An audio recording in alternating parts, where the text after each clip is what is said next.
আসসালামু আলাইকুম, কেমন আছেন সবাই?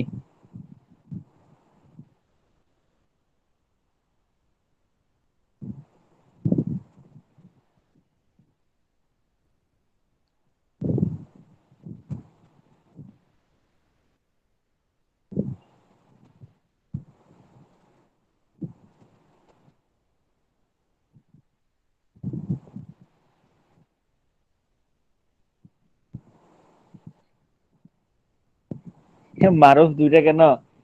মারুফ এখানে যে পোস্টার বানাইছে এটা সে জানে। এখানে তার তার শখ হয়েছে আর কি, দুইটা মারুফ দেওয়ার জন্য, এই কারণে দিছে আর কি এখানে মারুফ। হ্যাঁ, মারুফের কালো বন্দুক হাতে। এটা আমি আপনার এই ছবিটা দেখছিলেন? আপনার ইতিহাস ছবি দেখছেন?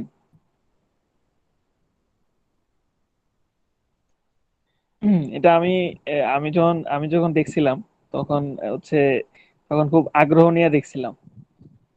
আমি আমাদের আমাদের গ্রামে তখন হচ্ছে ডিশ ছিল না আমার।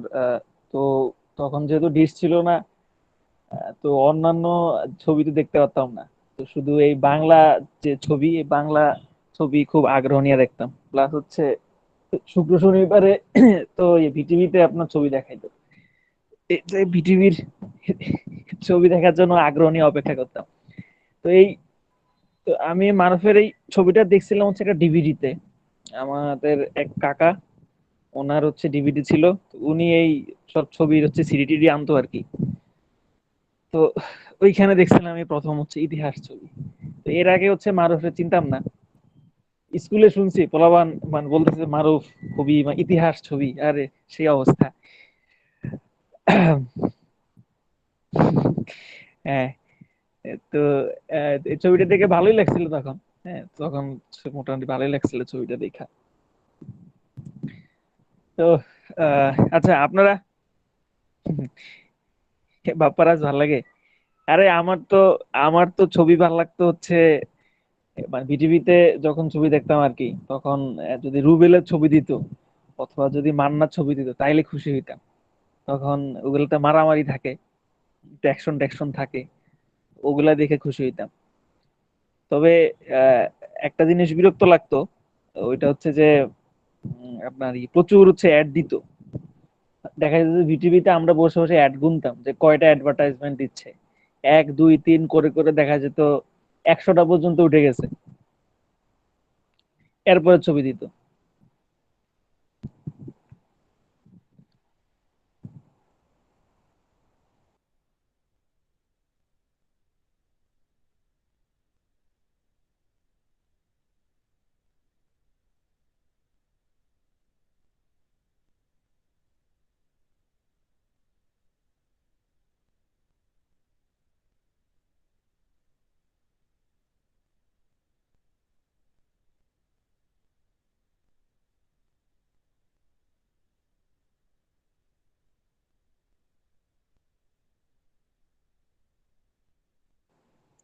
আর আচ্ছা, আপনার আজকে আজকে সন্ধ্যায় যে পরীক্ষাটা ছিল 7:30টায়, আপনার সন্ধ্যায় কয়জন পরীক্ষা দিছেন?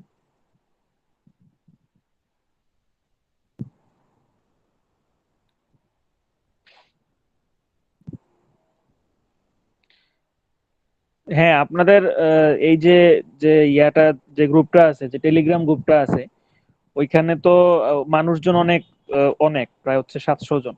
তার মধ্যে আপনারা ক্লাস তো ঠিক আছে করেন, মানে বুঝলাম যে ক্লাস, তো ক্লাস আপনারা আহ, মানে হয়তো পরে হচ্ছে রেকর্ডেড যে ভার্সন ওইটা হয়তো দেখে নেন। কিন্তু পরীক্ষার যে ব্যাপারটা, পরীক্ষা তো নিয়মিত দিবেন আপনারা। এইখানে যে এখন আছে হচ্ছে 43 জন, পরীক্ষা দিয়েছে কয়জন দেখলাম? পরীক্ষা তো খুব বেশি জন দেয় নাই, তো 30 না 35 জন মানে পরীক্ষা দিয়েছে 7:30টায়। আচ্ছা, ওপেন বুক দিছেন?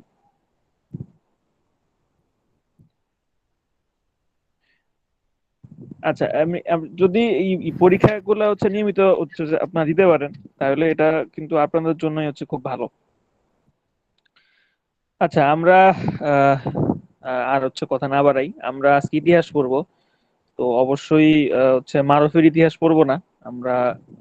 আজকে হচ্ছে বৈশ্বিক ইতিহাস দেখবো। বৈশ্বিক ইতিহাস থেকে বৈশ্বিক ইতিহাস এবং এই যে এই বিসিএস এর যে টপিকটা,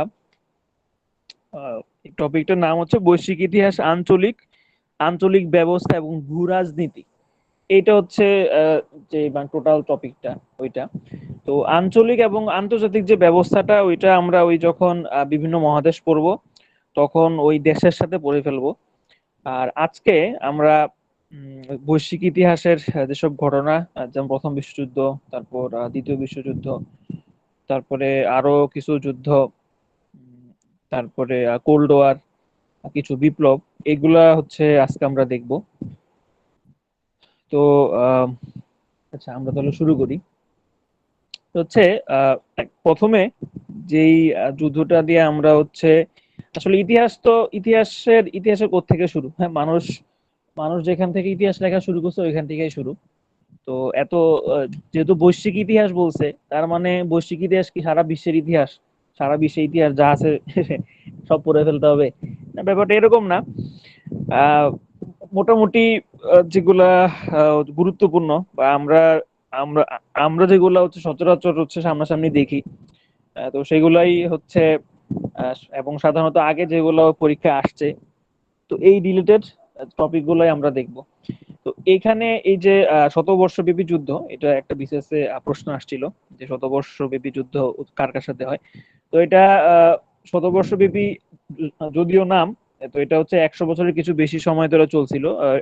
এটা ফ্রান্স এবং ইংল্যান্ডের মধ্যে, এবং যে যুদ্ধটা তো ফ্রান্স আহ, যে যুদ্ধটা ফ্রান্স জয় হয়েছিল। আচ্ছা, এরপরে এটা হচ্ছে একটা গুরুত্বপূর্ণ টপিক, সেটা হচ্ছে রেনেসা, মানে হচ্ছে পুনর্জাগরণ। তো এখানে কিসের আসলে পুনর্জাগরণ? এখানে বোঝানো হচ্ছে সংস্কৃতি সংস্কৃতি এবং হচ্ছে জ্ঞান বিজ্ঞানের আহ, একটা নতুন যাত্রা। এটাকে হচ্ছে রেনেসেন্স বলা হয়। এবং এখান থেকে যেই প্রশ্নটা গুরুত্বপূর্ণ, সেটা হচ্ছে যে আহ, তো এই যে রেনেসেন্স, সেটা কোন শতাব্দীতে হয়, অথবা কোন সাল থেকে কত সাল পর্যন্ত হয়? সাধারণত শতাব্দীতে আসতে পারে। তো সেহেতু এটা হচ্ছে যে সপ্তদশ শতাব্দী। সপ্তদশ শতাব্দী মানে হচ্ছে কি? মানে হচ্ছে 1600 থেকে 1700, 1600 থেকে 1700 যে শতাব্দীটা, এটাকে বলা হয় হচ্ছে সপ্তদশ শতাব্দী। তো এখান থেকেই মূলত এই রেনেসাটা এই শতাব্দীতেই মূলত রেনেসাটা আহ সংগঠিত হয়েছিল। এখানে উম যে জায়গা থেকে এই যে রেনেসাটা শুরু হয়, সেটা হচ্ছে ইতালির হচ্ছে একটা ছোট্ট শহর ফ্লোরেন্স। এইখান থেকে মূলত এই রেনেসাটা শুরু হয়। এখন প্রশ্ন আসতে পারে যে এই শহরটাই কেন? হ্যাঁ, তো এই ফ্লোরেন্স শহরটাই কেন? ইতালির অন্য শহর বা অন্য দেশগুলা কি দোষ করছিল? আসলে তখনকার সময় এই ফ্লোরেন্স শহরে আহ, জ্ঞান বিজ্ঞান সংস্কৃতি বা কবিতা নাটক বা ছবি, যাই কিছুই হোক, মানে যেটাই হোক, এগুলার তো পৃষ্ঠপোষক লাগবে। পৃষ্ঠপোষক মানে আহ এগুলা যারা করে, হ্যাঁ, তাদেরকে টাকা পয়সা দিতে হবে, বা তারা যেই কাজটা করতেছে তাদের একটা রিকগনিশন লাগবে। তো এগুলা যদি না থাকে তাহলে তো তারা ওই পেটের ধান্দাতেই থাকবে। তারা হচ্ছে এসব এই শিল্প সাহিত্য সংস্কৃতি, তো তারা এগুলা চর্চা থেকে দূরে সরে যাবে। তো তখনকার দিনে ফ্লোরেন্স ফ্লোরেন্স শহরে কিছু, আচ্ছা, বইয়ে 1300 থেকে 1600 দেওয়া ঠিক আছে, কিন্তু কিন্তু মূলত এই যে রেনেসার যে পিক সময়টা, যে পিক টাইমটা ছিল হচ্ছে সপ্তদশ শতাব্দী। তো এক্স্যাক্টলি যদি কোশ্চেন আসে যে কোন শতাব্দী, সেহেতু উত্তর হবে সপ্তদশ শতাব্দী। আচ্ছা, এরপরে ওই ফ্লোরেন্স শহর থেকে এই যে আপনাদের এই পুনর্জাগরণ, তো সেটা শুরু হয়েছিল। এখন এই যে পুনর্জাগরণ বা এই যে রেনেসেন্স, এটার কিছু বৈশিষ্ট্য আছে। এখান থেকে প্রশ্ন আসে যে নিচের কোনটি রেনেসা বা পুনর্জাগরণের বৈশিষ্ট্য বা হচ্ছে বৈশিষ্ট্য নয়? সেহেতু এই যে এখানে বৈশিষ্ট্যগুলো দেওয়া আছে, যে মানব ধর্ম, মুক্ত চিন্তা, জাতীয়তাবাদ, ব্যক্তি স্বাতন্ত্র্য, তারপর চিত্রকলায় দৃষ্টিভঙ্গির ব্যবহার এবং বিজ্ঞানের উন্নতি। এই জিনিসগুলো হচ্ছে রেনেসার বৈশিষ্ট্য ছিল।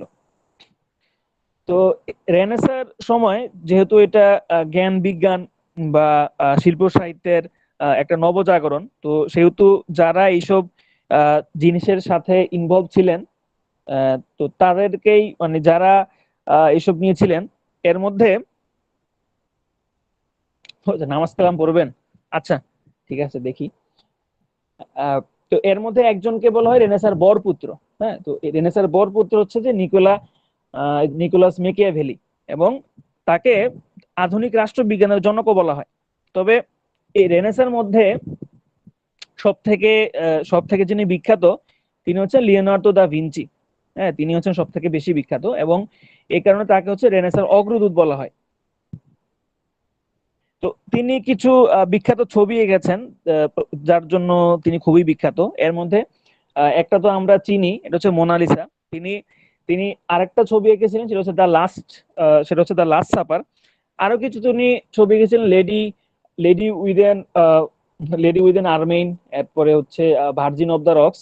তো এগুলো মাঝে মধ্যে পরীক্ষা আসে, হ্যাঁ, যে ভার্জিন অফ দ্য রক্স কে এঁকেছেন, অথবা লেডি উইথ দ্য আর্মেইন কে এঁকেছেন। তো এই ধরনের প্রশ্নগুলো মাঝে মধ্যে আসে। আচ্ছা, এরপরে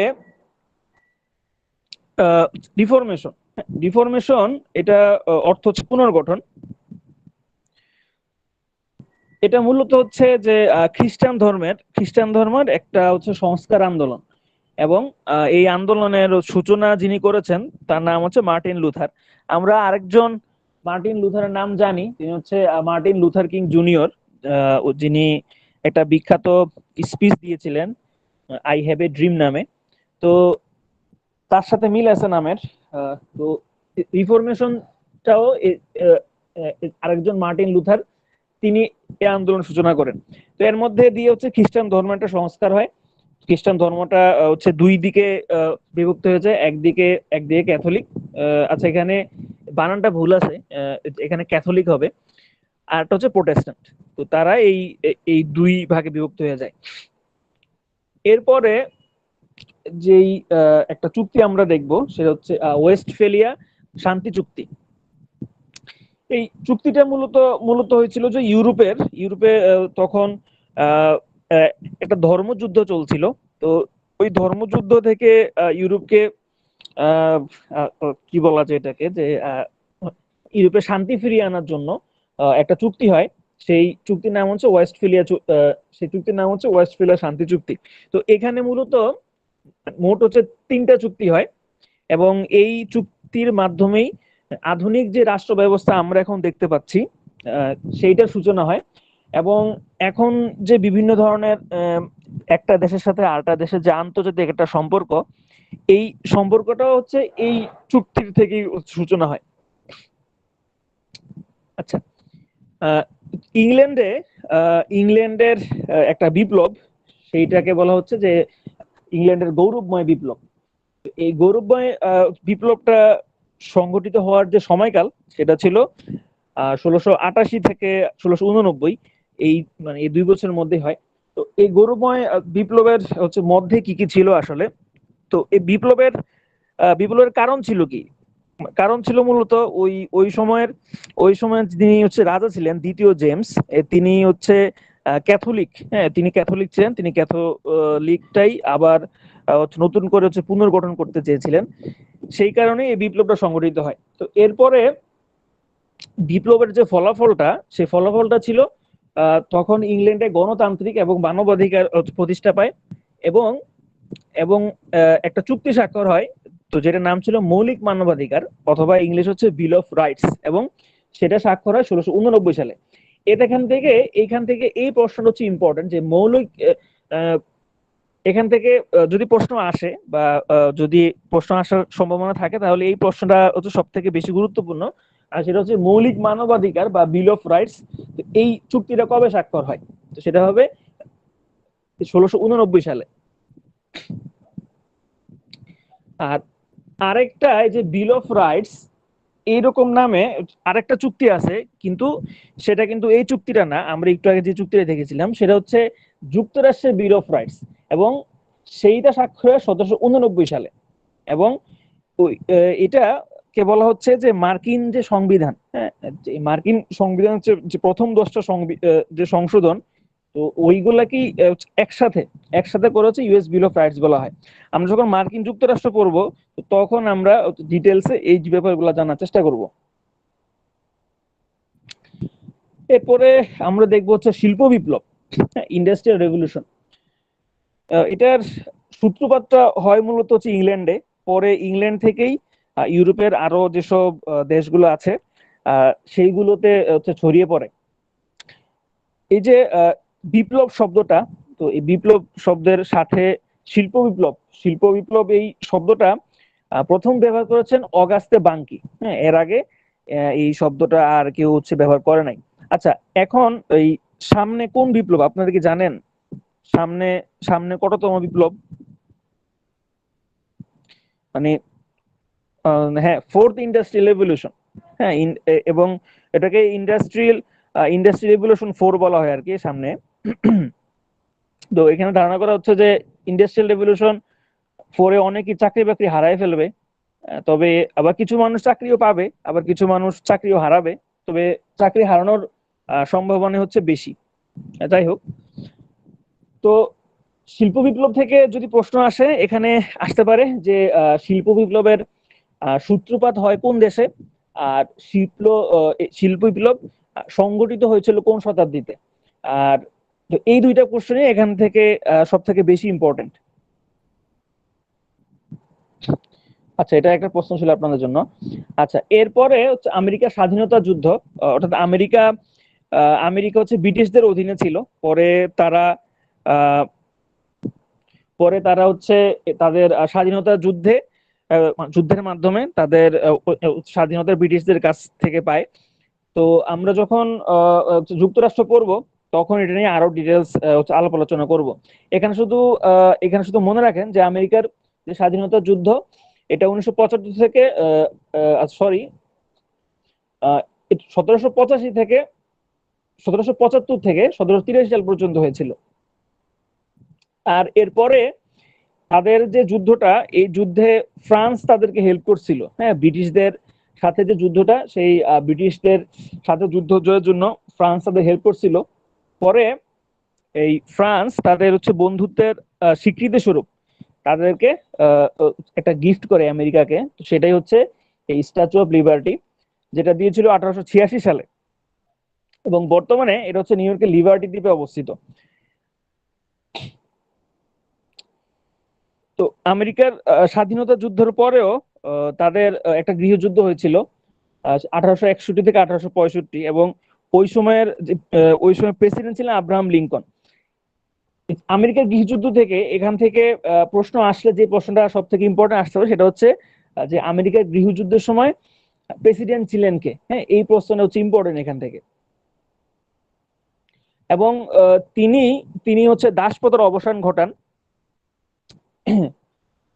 1863 সালে। এবং তিনি বিখ্যাত, তার একটা ভাষণ আছে, সেটাকে বলা হয় গেটিসবার্গ স্পিচ, যেখানে তিনি ওই গণতন্ত্রের যে সংজ্ঞাটা, উনি এই গণতন্ত্রের সংজ্ঞাটাই গেটিসবার্গ ভাষণে দিয়েছিলেন। এরপরে আমরা দেখবো হচ্ছে ফরাসি বিপ্লব। এই ফরাসি বিপ্লবটা এটা এটা মূলত এটা হয়েছিল কি কারণে? ওই যখন ফ্রান্স ফ্রান্স যখন হচ্ছে যুক্তরাষ্ট্রকে সাহায্য করছিল যে ব্রিটিশদের কাছ থেকে স্বাধীনতা পাওয়ার জন্য, তখন ফ্রান্স শুধু যে সৈন্য দিয়ে তাদেরকে সাহায্য করছে এমন না, তারা হচ্ছে টাকা পয়সা দিয়ে সাহায্য করছিল। তো তখন ফ্রান্সের সরকার ওই ফ্রান্সের কিছু ধনী ব্যক্তিদের কাছ থেকে ঋণ নিছিল। কিন্তু পরে ফ্রান্স আর ওই ঋণটা আর শোধ করতে পারে নাই। তো যখন ওই ফ্রান্সের সরকার ওই ঋণটা শোধ করতে পারছিল না, তখন ওই যাদের কাছ থেকে ঋণ নেওয়া হয়েছিল তারা ফ্রান্সের যে সরকার বা তৎকালীন যে কর্তৃপক্ষ, তাদের বিরুদ্ধে একটা বিপ্লব শুরু করে। সেই বিপ্লবটা হচ্ছে ফরাসি বিপ্লব। এই ফরাসি বিপ্লবটা চলছিল 1789 থেকে 1799 সাল পর্যন্ত। এবং এটার আরেকটা নামও ডাকা হয়, সেটা হচ্ছে বুর্জোয়া বিপ্লব। এবং তখন ফ্রান্সের যিনি রাজা ছিলেন, তিনি ছিলেন ষোড়শ লুই। এবং ওই বিপ্লবের শতবর্ষে কিন্তু এই আইফেল টাওয়ারটা হচ্ছে নির্মিত হয়।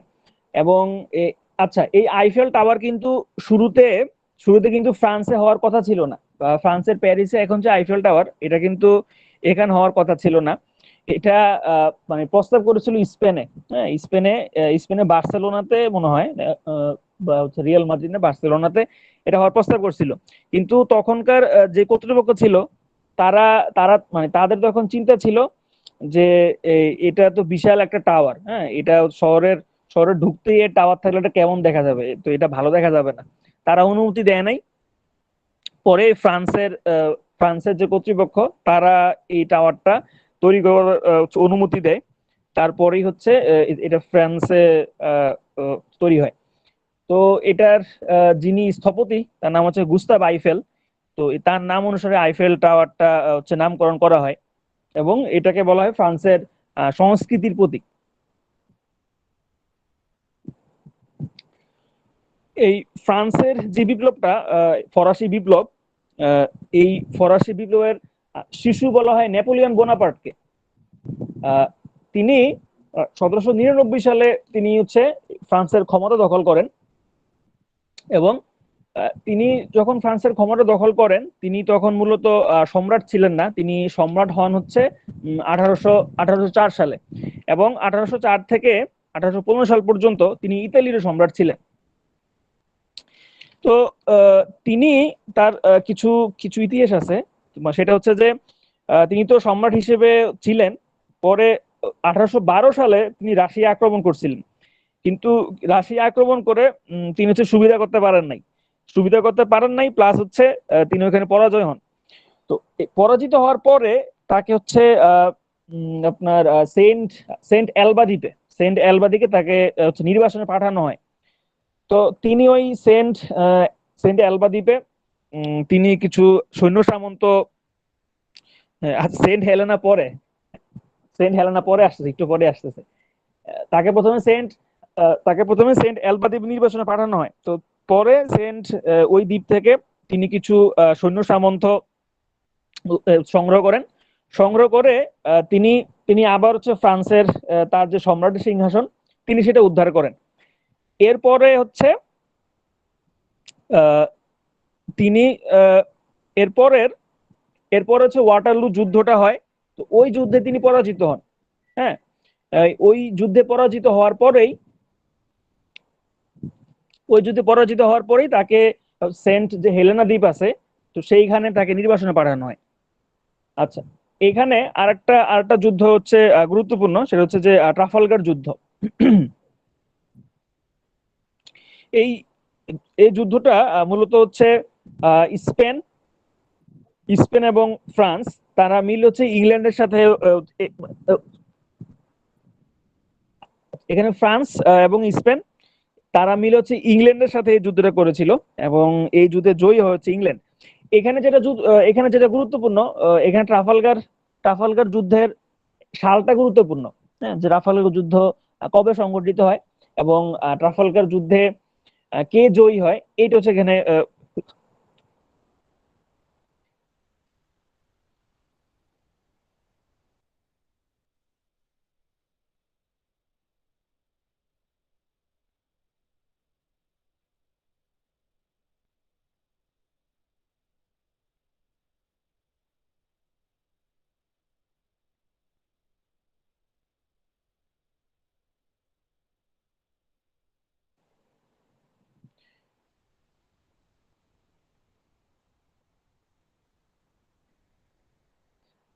সরি, আমার কানেকশনটা লস্ট হয়ে গেছিল। আচ্ছা, না, কারেন্ট চলে যায় নাই। আমার কারেন্ট চলে যায় নাই, কিন্তু কানেকশন লস্ট হয়ে গেছিল কোনো কারণে। আচ্ছা, তো এই যে একটু আগে যেটা বললাম, যে পরে নেপোলিয়ন বোনাপার্ট যে যুদ্ধে পরাজিত হন, সেই যুদ্ধের নাম হচ্ছে ওয়াটারলু যুদ্ধ। তিনি ওই যুদ্ধে পরাজিত হন। এই যুদ্ধে পরাজয়ের পরে তাকে হচ্ছে সেন্ট সেন্ট হেলেনা দ্বীপে তাকে নির্বাসনে পাঠানো হয়। এবং সেখানেই আহ, তার জীবনের কি ঘটে, মানে জীবনের অবসান ঘটে আর কি সেখানেই। তো এরপরে আমরা এখানে সাল ওয়াইজ যাচ্ছি। একটু আগে আমরা দেখলাম ট্রাফালগার যুদ্ধ, তারপর দেখলাম হচ্ছে ওয়াটারলু যুদ্ধ, তো সেটা ছিল 1815 সালে। এরপরের যে যুদ্ধটা হচ্ছে 1839 থেকে 1842 যুদ্ধ, 1839 থেকে 1842 প্রথম প্রথম আফিম যুদ্ধ। প্রথম আফিম যুদ্ধটা হয়েছে ব্রিটেন এবং চীনের মধ্যে, এবং ওই ওই যুদ্ধের পরই হচ্ছে একটা চুক্তি হয়, নানকিং চুক্তি। ওই ওই নানকিং চুক্তির পরেই,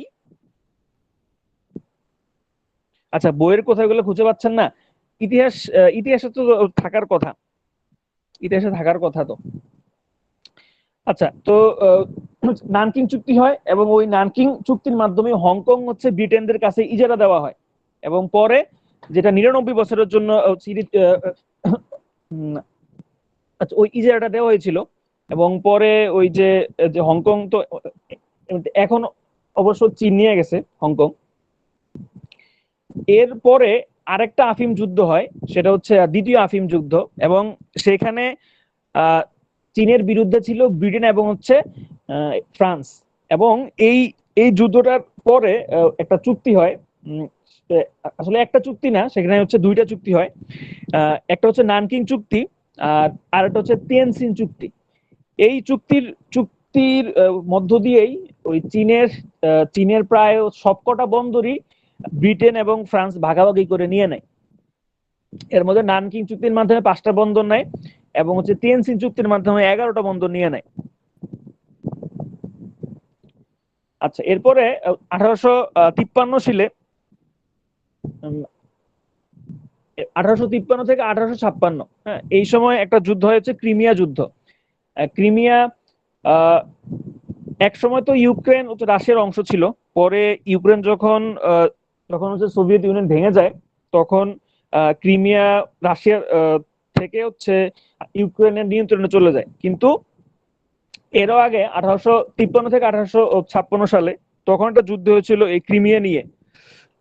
তো তখন এই রাশিয়ার বিপক্ষ দল ছিল তুরস্ক, ব্রিটেন এবং হচ্ছে ফ্রান্স। হ্যাঁ, এবং এই যুদ্ধে রাশিয়া পরাজিত হয়, এবং এই যুদ্ধ থেকে এখনকার যে যে আমরা এখনকার যে নার্সিং ব্যবস্থাটা দেখতে পাচ্ছি হাসপাতালে, এই যুদ্ধের মধ্য দিয়ে নার্সিং ব্যবস্থাটা সূচনা হয়। পরে হচ্ছে দ্বিতীয় ক্রিমিয়া যুদ্ধ, যেটা এটা হয়েছিল 2014 সালে। হ্যাঁ, তো এই যুদ্ধের পরেই কিন্তু ওই যে G7, হ্যাঁ, G7 গ্রুপ অফ 7, হ্যাঁ, ওইখান থেকে হচ্ছে রাশিয়াকে বের করে দেওয়া হয়, কারণ এটা আগে গ্রুপ অফ 8 ছিল, G8 ছিল। এই যুদ্ধের পরেই হচ্ছে ক্রিমিয়া হচ্ছে রাশিয়া দখল নিয়ে নেয়। তো এরপরই তাদেরকে গ্রুপ 8 থেকে বের করে দেওয়া হয়। তো এগুলো আমরা যখন রাশিয়া পড়বো তখন হচ্ছে আরো ডিটেইলে পড়ার চেষ্টা করব। এখানে ওইটা এখানে কিছু বলা আছে। আচ্ছা, এখন আপনাদের জন্য প্রশ্ন, যে আমেরিকার গৃহযুদ্ধের সময় প্রেসিডেন্ট ছিলেন কে? আজকে আপনাদের ক্লাসে উপস্থিতি কম, ক্লাসে উপস্থিতি আছে আজকে কেন কম? Abraham Lincoln. হ্যাঁ, আব্রাহাম লিঙ্কন। এমনিতে তো হচ্ছে 60, এমনিতে 70+ থাকে। এই যে গত 4টা ক্লাসে হচ্ছে 70+ ছিল, কিন্তু আজকে আজকে হচ্ছে 45, 45, 46, আজকে 47, আজকে 47 জন। সবে কদর। হ্যাঁ, সবাই সবাই ইবাদত বন্দি করতেছে। ইবাদত বন্দি আসলেই করতেছে কিনা কে জানে। অবশ্যই হয়তোবা অনেকে ছুটির কারণে হয়তো বাড়িতে গেছে, অথবা অথবা অথবা আসলেই হচ্ছে ইবাদত বন্দি করতেছে।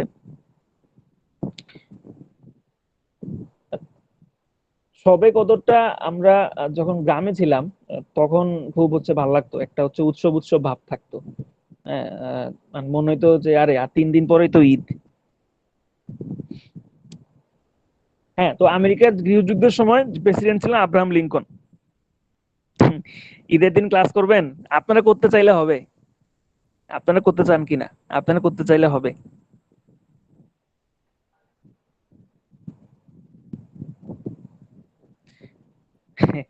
হ্যাঁ, শিওর তো, আপনারা করতে চাইলে হবে।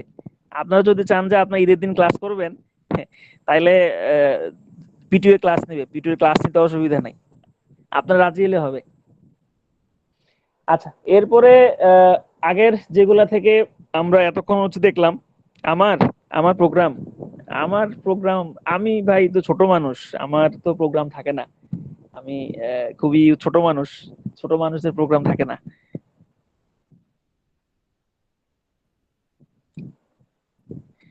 আচ্ছা, তো আহ, এরপরে আমরা দেখবো হচ্ছে প্রথম বিশ্বযুদ্ধ। মূলত এই প্রথম বিশ্বযুদ্ধ, দ্বিতীয় বিশ্বযুদ্ধ, আহ, এইগুলা থেকেই প্রশ্ন আসার সম্ভাবনা খুব খুব বেশি। তো আমাদের প্রথম বিশ্বযুদ্ধ এবং দ্বিতীয় বিশ্বযুদ্ধ, এগুলোর কি পয়েন্ট গুলো একটু মনে রাখতে হবে। তো প্রথম বিশ্বযুদ্ধ আরেকটা যে নামে পরিচিত সেটা হচ্ছে গ্রেট ওয়ার। তো এটা হচ্ছে গ্রেট ওয়ার নামে পরিচিত। এর মধ্যে এই যুদ্ধটা শুরু হয় কবে এবং শেষ হয় কবে, এইটা, তো এই সালটা, তারিখটা আপনাদেরকে একটু কষ্ট করে মনে রাখতে হবে। এই যুদ্ধটা শুরু হয় 28 জুলাই 1914, এবং এটা শেষ হয় হচ্ছে 11ই নভেম্বর 1918। এখানে এই যুদ্ধে দুইটা পক্ষ ছিল, একটা ছিল মিত্র শক্তি আর একটা ছিল অক্ষ শক্তি। এর মধ্যে আহ, অক্ষ শক্তি বলে অথবা হচ্ছে কেন্দ্রীয় শক্তি বলে, এটাকে হচ্ছে দুইটাই বলে। এর মধ্যে কেন্দ্রীয় শক্তি বা অক্ষ শক্তির পক্ষে ছিল জার্মানি, অস্ট্রিয়া, হাঙ্গেরি, তুরস্ক এবং বুলগেরিয়া। আর আর মিত্র শক্তিতে ছিল ব্রিটেন, সার্বিয়া, ফ্রান্স, বেলজিয়াম এবং যুক্তরাষ্ট্র। এখন এই যে এত বড় একটা যুদ্ধ, এই যুদ্ধটা আসলে হচ্ছে লাগছিল কি নিয়ে, এখানে ঝামেলাটা হয়েছিল কি নিয়ে? ঝামেলা হচ্ছে এখানে আহ, অস্ট্রিয়া, অস্ট্রিয়া আর হচ্ছে সার্বিয়া, এদের মধ্যে, এরা দুইজন এরা দুইজন হচ্ছে প্রতিবেশী রাষ্ট্র। তো এদের মধ্যে হচ্ছে আগে থেকে ভেজাল ছিল। তো আগে থেকেই যেহেতু ভেজাল ছিল, পরে অস্ট্রিয়ার অস্ট্রিয়ার যুবরাজ, উনি ওনার স্ত্রীকে নিয়ে উনি বেড়াইতে যান হচ্ছে সার্বিয়াতে। সার্বিয়াতে বেড়াতে গিয়ে উনি আততায়ীর গুলিতে নিহত হন। তো এখানে অভিযোগ উঠছে যে যে আততায়ী, তিনি ছিল সার্বিয়ার একজন নেতা, হ্যাঁ, সার্বিয়ার একজন জাতীয়তাবাদী নেতা। তার তার নামটা হচ্ছে কি যেন, গাব্রিয়েল না কি যেন একটা নাম। যাই হোক, এটা তো আসবে না পরীক্ষায়, মানে কি নাম, এটা তো আসবে না। আচ্ছা, তো পরে আহ, অস্ট্রিয়ার অস্ট্রিয়া দাবি করে সার্বিয়ার কাছে যে যে মানে এটা তদন্ত করার জন্য। তো তারা এসব তদন্ত করার জন্য রাজি হয় নাই। তো এরপরে জার্মানির ইন্ধনে, হ্যাঁ, জার্মানির প্ররোচনায় অস্ট্রিয়া অস্ট্রিয়া সারাভতে আক্রমণ চালায়। তো যখন সারাভতে আক্রমণ চালাইলো, তখন ওই পাশের দেশ ছিল সার্বিয়া। তো এই সার্বিয়াতেও এই সহিংসতা ছড়ায় পড়ছে। তো তখন আবার ওই সার্বিয়ার সাথে ভালো সম্পর্ক ছিল রাশিয়া আর আহ, রাশিয়া এবং ফ্রান্সের ভালো সম্পর্ক ছিল সার্বিয়ার সাথে। তো এখন যখন দেখছে সার্বিয়া আক্রান্ত হয়েছে, পরেও ফ্রান্স এবং রাশিয়া তাদের সৈন্য সামন্ত নিয়ে তার এই সার্বিয়ার পাশে এসে দাঁড়ায়। এরপরেই হচ্ছে এই যুদ্ধটা জড়ায় যায়, এবং ওইখানে আবার অস্ট্রিয়ার বন্ধু ছিল জার্মানি। তো যেহেতু অস্ট্রিয়া জার্মানির বন্ধু, এখানে অস্ট্রিয়াও যুদ্ধ করতেছে, পরে জার্মানিও বন্ধুর পাশে এসে দাঁড়ায়। তো এইভাবেই মূলত এই এই যুদ্ধটা মূলত ছড়ায় যায়। কিন্তু শুরুতে শুরুতে যুক্তরাষ্ট্র শুরুতে যুক্তরাষ্ট্র কিন্তু এখানে ইনক্লুড ছিল না। হ্যাঁ, তো এই যুদ্ধে কিন্তু শুরুতে যুক্তরাষ্ট্র ছিল না। তারা পরে তারা পরে আসে। তারা পরে আসার হচ্ছে কারণ আছে। এটা হচ্ছে ওই জার্মানি, হ্যাঁ, জার্মানি, তারা 1915 সালে তারা যুক্তরাষ্ট্রে একটা জাহাজ, তো তারা হচ্ছে ডুবাইয়া দেয়। তো এই এই ডুবে তারা মূলত হচ্ছে যে তারা হচ্ছে লিভারপুলে যাচ্ছিল নিউ ইয়র্ক থেকে। তো ওই আটলান্টিক যে মহাসাগর, হ্যাঁ, ওই মহাসাগরটাই একটা ওটা যুদ্ধের মধ্যে ছিল। ওইখানে জার্মানির আক্রমণে ওই ওই যে জাহাজটা ডুবে যায়। তো এই জাহাজ ডুবার পরেই হচ্ছে যুক্তরাষ্ট্র মূলত তারা এই যুদ্ধে যোগ দেয়। তো তারা হচ্ছে 1917 সালে এই যুদ্ধে যোগ দেয়। তো তো এই যুক্তরাষ্ট্র যোগ দেওয়ার পরেই মূলত এই যে যে মিত্র শক্তি আছে, তো তারা হচ্ছে আস্তে আস্তে জয়ের দ্বার প্রান্তে পৌঁছে যায় আর কি। এর মধ্যে মিত্র শক্তির যে সামরিক বাহিনী, সেই সামরিক বাহিনীর প্রধান ছিলেন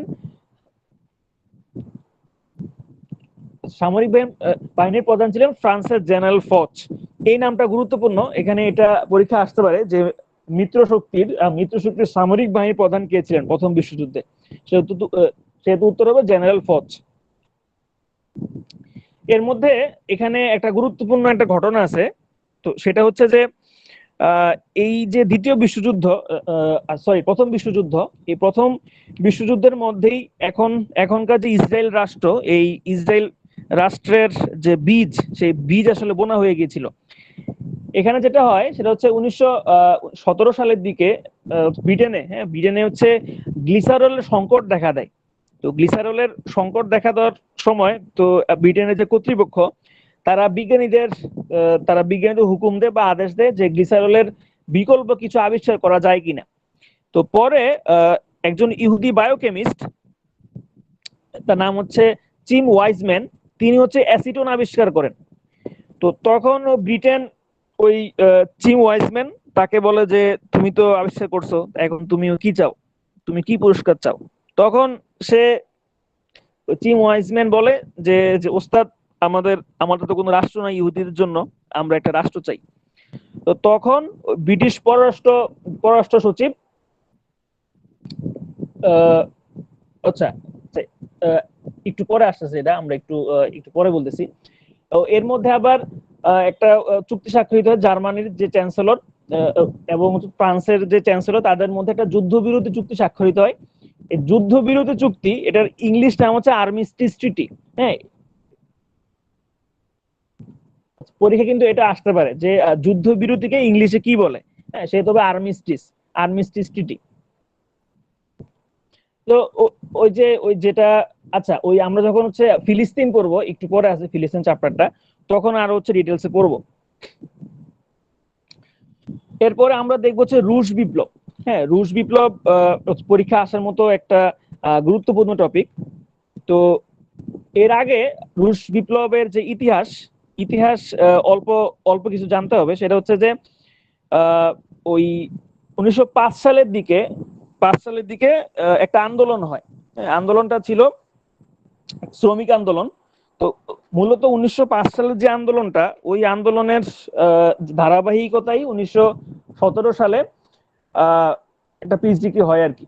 তো এর আগে তখন 1917 সালে যেহেতু প্রথম বিশ্বযুদ্ধ চলছিল, তখন হচ্ছে লেনিন তখন ক্ষমতায়, তিনি একটা পিস ডিগ্রি জারি করেন। তো এই পিস ডিগ্রির পরেই প্রথম বিশ্বযুদ্ধ থেকে রাশিয়া তাদেরকে প্রত্যাহার করে নেয়। তো এখান থেকে প্রশ্ন আসতে পারে যে কোন ডিগ্রির মাধ্যমে রাশিয়া প্রথম বিশ্বযুদ্ধ থেকে নিজেদেরকে প্রত্যাহার করে নেয়? তো সেহেতু উত্তর হবে পিস ডিগ্রি। এরপরে হচ্ছে ওইটা আর কি। তো ওই যে চিম ওয়াইজম্যান তিনি তিনি একটা আবদার করেন যে আমাদের ইহুদিদের জন্য কোনো রাষ্ট্র নাই, আমরা চাই একটা রাষ্ট্র হোক। তখন ব্রিটিশ ব্রিটিশ পররাষ্ট্র সচিব যার নাম ছিল আর্থার বেলফোর, তিনি ইহুদিদের ইহুদিদের যে নেতা, হ্যাঁ, লর্ড রথচাইল্ড, তাকে একটা চিঠি দেন। চিঠিতে তিনি জানান যে ইহুদি রাষ্ট্র যে প্রতিষ্ঠা করার জন্য ব্রিটেন সব রকম সহযোগিতা করবে, এবং হচ্ছে ব্রিটেন একটা ইহুদি পৃথক রাষ্ট্র গঠনের পক্ষে। তো সেটাকেই হচ্ছে, এই চিঠিটাই বেলফোর ঘোষণা নামে পরিচিত। এবং এই বেলফোর এই যে চিঠিটা, সেটা পাঠানো হচ্ছে 2 নভেম্বর 1917 সালে। তো এখান থেকে প্রশ্ন আসতে পারে যে বেলফোর ঘোষণা কবে ঘোষিত হয়? সেহেতু উত্তর হবে 1917।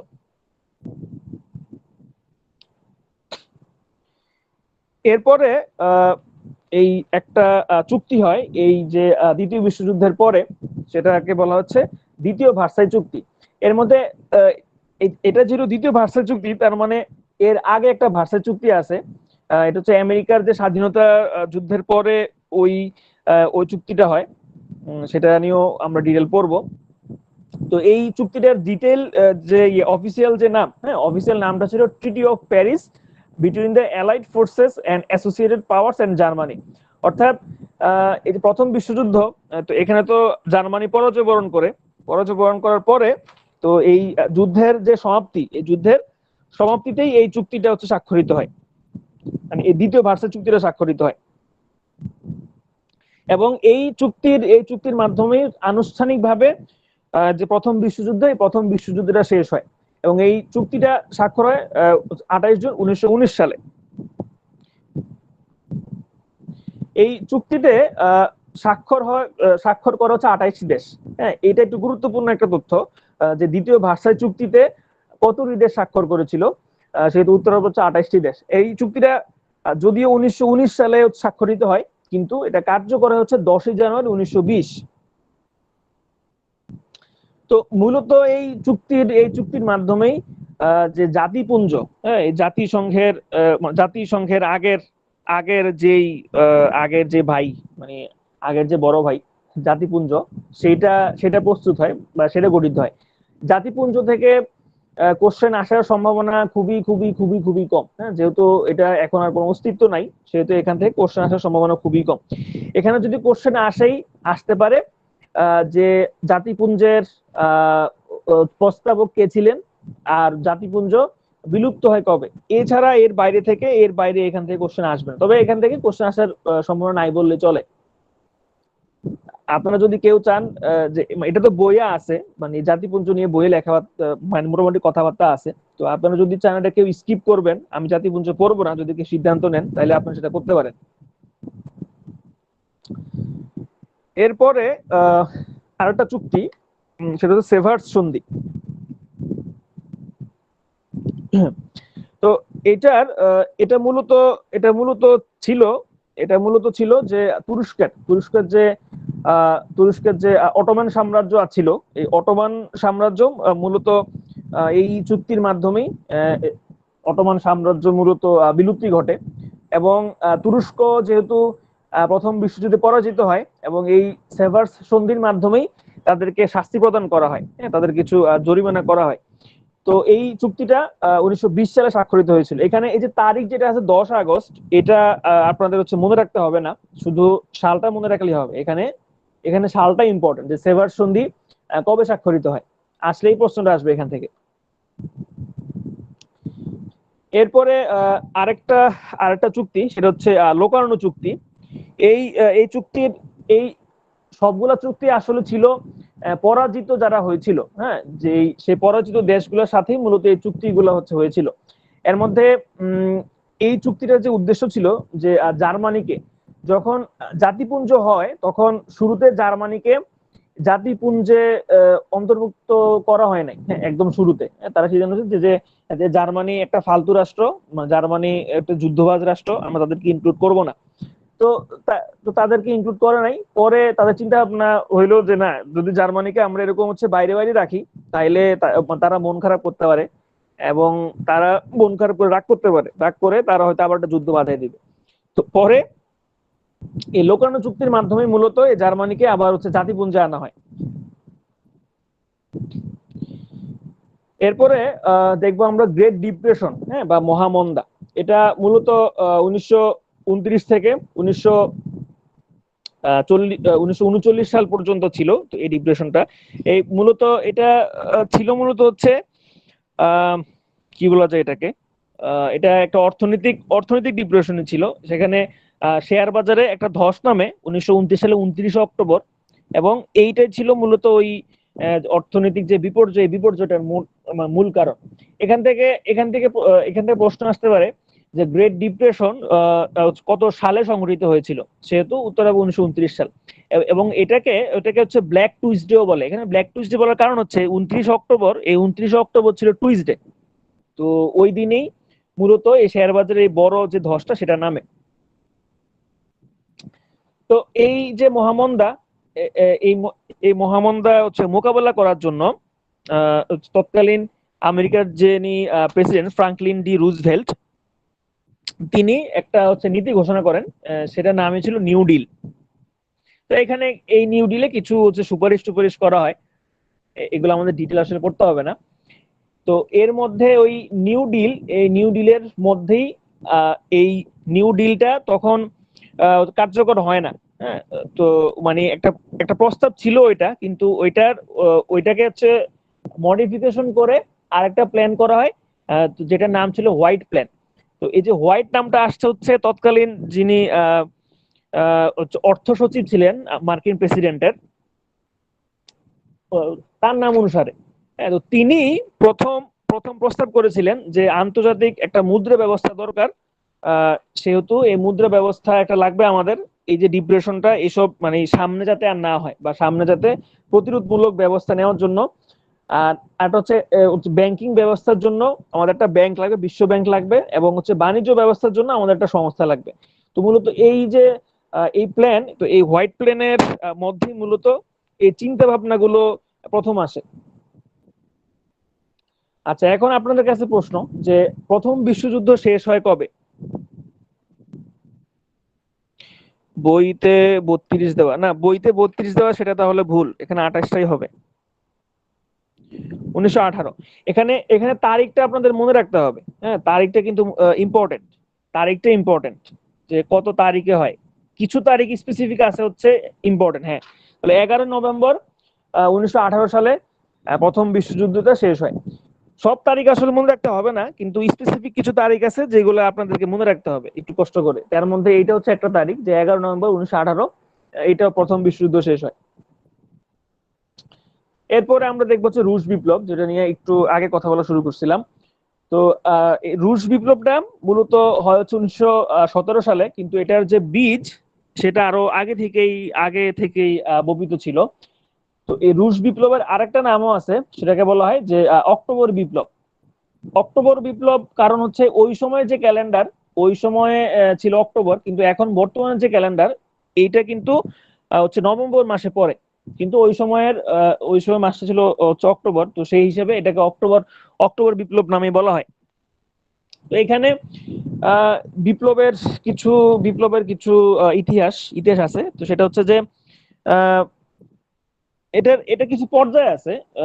মানে বিপ্লবের এই যে লেনিন যেটা শুরু করছে সেটা ছিল দ্বিতীয় পর্যায়। এর মধ্যে এর আগে প্রথম পর্যায়ে যেটা হয়, ওই একটা মানে তৎকালীন রাশিয়ার যে রাজধানী পেট্রোগ্রাড, হ্যাঁ, এই পেট্রোগ্রাডে একটা সুতার কলে নারী শ্রমিকরা আন্দোলন শুরু করছিল। তো নারী শ্রমিকরা আন্দোলন শুরু করে তারা একটা ধর্মঘটের ডাক দেয়। তাদের এই ধর্মঘটে এই সাধারণ শ্রেণী পেশার যেসব মানুষ ছিল তারা আয়সা যোগ দেয়। তো তখন এই আন্দোলনের ফলে তখনকার যিনি রাজা ছিলেন, জার তন্ত্র, জার রাজা বলা হয়, তো তাদের হচ্ছে পতন ঘটে। পরে ক্যারনেক্সকি নামে একজন, তিনি হচ্ছে সরকার প্রধান হন। এরপরে দ্বিতীয় পর্যায়ে এসে কিন্তু এই লেনিন, তিনি হচ্ছে তিনি সুইজারল্যান্ডে ছিলেন। তিনি সুইজারল্যান্ড থেকে এসে তিনি রাশিয়াতে এসে তার একটা বিখ্যাত থিসিস আছে। হ্যাঁ, এপ্রিল থিসিস নামে একটা একটা বিখ্যাত থিসিস আছে। তো এপ্রিল থিসিস তিনি প্রদান করেন। করার পরে করার পরে আহ, তখন এই জনগণ এই এপ্রিল থিসিস পরে বুঝতে পারে যে ওই যে কেরোনিক্সকি যিনি সরকার প্রধান হয়েছিলেন, তিনি আসলে এই জনগণের যে আশা আকাঙ্ক্ষা সেটা আসলে পূরণ করতে পারবেন না। তখন এই হচ্ছে লেনিনের নেতৃত্বেই এই যে বিপ্লব, এই বিপ্লবটা হচ্ছে সংগঠিত হয়, এবং এই বিপ্লবের সময়কাল ছিল 10 দিন। তো এই যে একটু আগে যেটা বললাম, এই প্রথম সমাজতান্ত্রিক বিপ্লব। এরপরে এই বিপ্লবের যে ফলাফল, সেই বিপ্লবের ফলাফলটা ছিল জার সাম্রাজ্য, হ্যাঁ, রাশিয়ার যে জার সাম্রাজ্য, সেই সাম্রাজ্যের পতন ঘটে। এবং যে সোভিয়েত সোভিয়েত ইউনিয়ন, যেটা এই যে গত শতাব্দীতে শেষ সময় পর্যন্ত ছিল, সেইটা গঠিত হয়। এখানে সোভিয়েত সোভিয়েত অর্থ কি জানেন?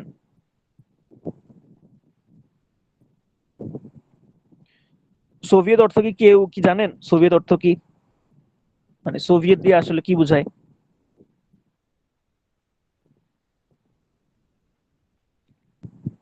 আচ্ছা, সোভিয়েত সোভিয়েত মানে হচ্ছে মুক্ত অঞ্চল। এমনিতে এই যে এটা রাশিয়ান শব্দ, সোভিয়েত মানে হচ্ছে মুক্ত অঞ্চল। তবে এই সোভিয়েত ইউনিয়ন যখন গঠিত হয় তখন এটার মূলত হচ্ছে পরিষদ নামে হচ্ছে ব্যবহার করা ছিল। তো এটা আসতে পারে যে সোভিয়েত মানে কি, অবশ্য তেমনটা গুরুত্বপূর্ণ না, বা যদি আসে আর কি। তো সোভিয়েত মানে হচ্ছে মুক্ত অঞ্চল। আর সোভিয়েতের আরেকটা শব্দ হচ্ছে পরিষদ।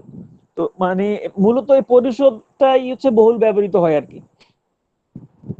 তো এই ভ্লাদিমির ইলিচ লেনিন, এই যে আপনারা যে ছবিটা দেখতে পাচ্ছেন, এটাই ছিল জীবন্ত অবস্থায় তার শেষ ছবি। এরপরে আর কোনো সে ছবি টবি তুলে নাই। এই যে উনি হচ্ছে হুইল চেয়ারে বসে আছে আর কি। তো এই ভ্লাদিমির ইলিচ লেনিন, তিনি একটা তার যে এপ্রিল থিসিস, এপ্রিল থিস ছিল, সেটার নাম ছিল যে imperialism, the the highest stage of capitalism, philosophical notebook stage and revolution. এইটা এটা হচ্ছে ওনার থিসিসের নাম ছিল আর কি। এরপর আমরা দেখব দ্বিতীয় বিশ্বযুদ্ধ। আমরা যে প্রথম বিশ্বযুদ্ধ দেখছিলাম সেটার নাম ছিল গ্রেট ওয়ার, আর এইটার যে দ্বিতীয় বিশ্বযুদ্ধ এটার নাম হচ্ছে গ্লোবাল ওয়ার। এইটার তারিখটা আপনাকে মনে রাখতে হবে যে কত তারিখ থেকে কত তারিখ পর্যন্ত হয়। তো এটা মূলত অফিসিয়ালি শুরু হয়েছে 1 সেপ্টেম্বর 1939 এবং শেষ হয় হচ্ছে 2 সেপ্টেম্বর 1945, অর্থাৎ পাক্কা 6 বছর, একদম একদম কাটায় কাটায় 6 বছর। তো মূলত এই যে দ্বিতীয় বিশ্বযুদ্ধের কারণগুলো কি? কারণগুলো হচ্ছে প্রথম বিশ্বযুদ্ধের পরে দেশগুলোর মধ্যে একটু আক্রমণাত্মক ভাব চলে আসছিল। হ্যাঁ, সবগুলা যারাই তখন ওই প্রথম বিশ্বযুদ্ধে যারা ছিল তাদের মধ্যেই অস্ত্র প্রতিযোগিতা এবং এবং সাম্রাজ্যবাদী একটা নীতি বা সাম্রাজ্যবাদী একটা মনোভাব তাদের মধ্যে ছড়িয়ে পড়ছিল। এর মধ্যে স্পেনে একটা গৃহযুদ্ধ হয়। হ্যাঁ, গায়ে একটা ভাব আসছে। হ্যাঁ, তো স্পেনে একটা গৃহযুদ্ধ হয়, তো ওইটাকে বলা হচ্ছে যে বিশ্বযুদ্ধের মহড়া। দ্বিতীয় বিশ্বযুদ্ধের মহড়া বলা হচ্ছে স্পেনের গৃহযুদ্ধকে। তো ওই স্পেনের গৃহযুদ্ধটা ছিল মূলত 1936 থেকে 1939, এবং ওই 1939 সালেই কিন্তু দ্বিতীয় বিশ্বযুদ্ধ শুরু হয়। এবং তখন স্পেনের স্পেনের স্পেনের দায়িত্বে ছিলেন বা স্পেনের নেতৃত্বে ছিলেন ফ্রান্সিস ফ্রাঙ্কো। এবং ওই স্পেনের যে গৃহযুদ্ধ, এই স্পেনের গৃহযুদ্ধ নিয়ে পাবলো পিকাসো যে বিখ্যাত চিত্রকর, এই পাবলো পিকাসোর একটা বিখ্যাত চিত্র আছে যেটার নাম হচ্ছে গোয়ার্নিকা। এটা একটা গুরুত্বপূর্ণ প্রশ্ন, এটা আসলেও আসতে পারে যে গোয়ার্নিকা যে চিত্র, সেই চিত্রশিল্পীকে, হ্যাঁ, সেটা হবে যে পাবলো পিকাসো। তো এই দ্বিতীয় বিশ্বযুদ্ধের যে কারণগুলো বলা হয় এর মধ্যে কিছু কিছু কারণ, কিছু কিছু কারণের মধ্যে একটা কারণ হচ্ছে কিছু কিছু চুক্তি। এর মধ্যে একটা চুক্তি ছিল দাওয়াস প্ল্যান। দাওয়াস প্ল্যান ছিল যে জার্মানি তো পরাজিত হয় যে প্রথম বিশ্বযুদ্ধে, তখন এই জার্মানি থেকে আহ এই দাওয়াস প্ল্যানের মাধ্যমে 132 মিলিয়ন স্বর্ণ মুদ্রা হচ্ছে জরিমানা করা হয়। তো এত মিলিয়ন আসলে জরিমানা, তখন এটা জার্মানির খুব গায়ে লাগছে যে তারা তারা হারছে ঠিক আছে, কিন্তু তাদের সাথে এমন ব্যবহার কেন করবে, তাদেরকে এত জরিমানা কেন করবে। তো এটা ছিল একটা কারণ। আর এরপরে আরেকটা প্ল্যান করা হচ্ছে ইয়ং প্ল্যান। হ্যাঁ, তো ওই যে দাওয়াস প্ল্যান, তো তখন জার্মানি বলছে যে তাদের পক্ষে এই দাওয়াস প্ল্যান এটা মানা সম্ভব না। পরে তখন আর একটা পরিকল্পনা করে, সেটা হচ্ছে ইয়ং প্ল্যান। তো সেখানে ছিল যে তারা 58 বছরে, হ্যাঁ, 58 বছরে মোট 112 বিলিয়ন 112 বিলিয়ন হচ্ছে স্বর্ণ মুদ্রা, এটা জার্মানিকে জরিমানা দিতে হবে। এটাও জার্মানির পক্ষে দেওয়া সম্ভব ছিল না। তো এইসব কারণে জার্মানির মধ্যে একটা একটা যুদ্ধ যুদ্ধ মনোভাব চলে আসে। আচ্ছা, দ্বিতীয় বিশ্বযুদ্ধের আমরা যখনই দ্বিতীয় বিশ্বযুদ্ধ আমরা হচ্ছে শুনবো, তখনই একজন একজন ভদ্রলোকের ছবি আমাদের মাথায় চলে আসবে। তিনি হচ্ছে হিটলার। তো তিনি হচ্ছে ফুয়ারার নামে পরিচিত। হিটলার তিনি মূলত জার্মানির কিন্তু না, তিনি জন্মগ্রহণ করেছিলেন হচ্ছে অস্ট্রিয়াতে। হ্যাঁ, তিনি অস্ট্রিয়াতেই ছিলেন। এবং এখানে একটা মজার ব্যাপার, হিটলার শুরুতে তিনি তার আর্টের প্রতি ঝোঁক ছিল। হ্যাঁ, অর্থাৎ তিনি মানে ছবি আঁকতে তিনি হচ্ছে পছন্দ করতেন। হ্যাঁ, তার ছবি আঁকার প্রতি একটা ঝোঁক ছিল। তো উনি ওই অস্ট্রিয়ার যে আর্ট অ্যাসোসিয়েশন আছে, হ্যাঁ, আর্টের জন্য যে মানে কি বলা যায় এটাকে, মানে আর্টের জন্য তিনি ওখানে আবেদন করছিলেন। হ্যাঁ, অস্ট্রিয়ার আর্ট অ্যাসোসিয়েশনে। কিন্তু কিন্তু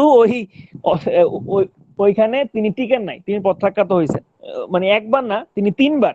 হ্যাঁ, তিনবার উনি ওই আর্টের যে অ্যাসোসিয়েশন সেখান থেকে উনি প্রত্যাখ্যাত হয়েছে। এবং সবচেয়ে মজার ব্যাপার হচ্ছে ওই আর্ট অ্যাসোসিয়েশনের যিনি প্রধান ছিলেন, হ্যাঁ, তিনি ছিলেন একজন ইহুদি।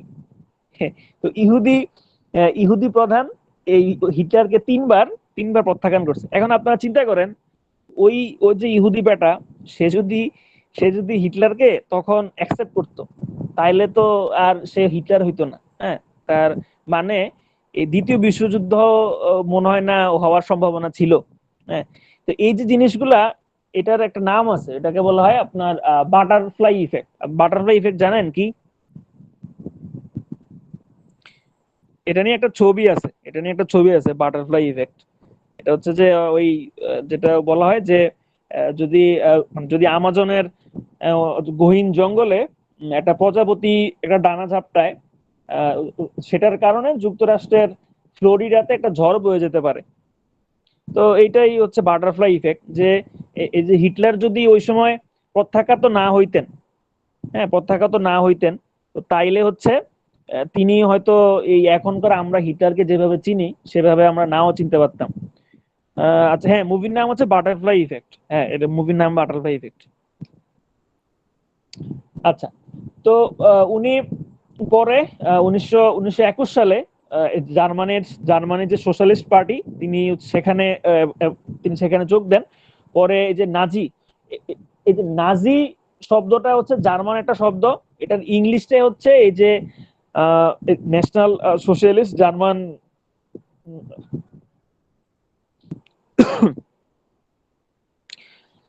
National socialist German workers party. হ্যাঁ, তো পরে উনি ওই ওই সময় ওই সময়ের তিনি একবার জেলেও গিয়েছিলেন। ওই জেলে গিয়েই তিনি মূলত তার যে জীবনী গ্রন্থ আছে, সেই জীবনী গ্রন্থটা তিনি লেখেন, মেইন ক্যাম্প, 1925 সালে। পরে 1933 সালে তিনি জার্মানির হচ্ছে চ্যান্সেলর হন, এবং 1934 সালে তিনি প্রেসিডেন্ট হন। এরপরে ওই জার্মানির সাথে প্রথম বিশ্বযুদ্ধের পরে যেসব চুক্তি টুক্তি হয়েছিল, তিনি তিনি সবগুলা বাতিল করে দেন। বাতিল করে 1938 সালে তিনি অস্ট্রিয়া দখল করেন। তো এরপরে এই যখন এই যুদ্ধটা হচ্ছে শুরু হচ্ছে, এর মধ্যে একটা চুক্তি হয় হচ্ছে অক্ষ শক্তি, অক্ষ চুক্তি।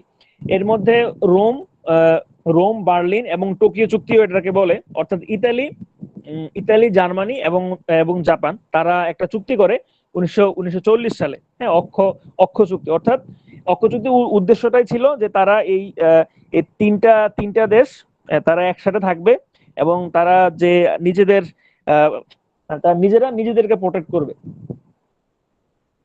আর এরপরে যারা মিত্র শক্তি ছিল, এর ওই ওই প্রথম বিশ্বযুদ্ধে যারা মিত্র শক্তি ছিল, এখানে ওই তারাই মিত্র শক্তি ছিল, মানে প্রায় দেশগুলো সেম সেমই ছিল।